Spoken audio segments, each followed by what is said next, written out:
మరెందుకు దొర మన భూమిని వెనక్కడుగుతున్నారు? అది ఆళ్ళ స్థలమే కదరా. తిరిగివ్వమండంలో ఏ తప్పు లేదు. మనం ఉంది దేవుడు సేవ చేసేందుకే కదా.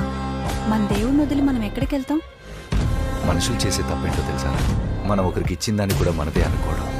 అది ఎక్కడి నుంచి వచ్చింది, ఎవరికి చేరాలి అనే సత్యాన్ని గ్రహిస్తే మనశ్శాంతిగా జీవించవచ్చు.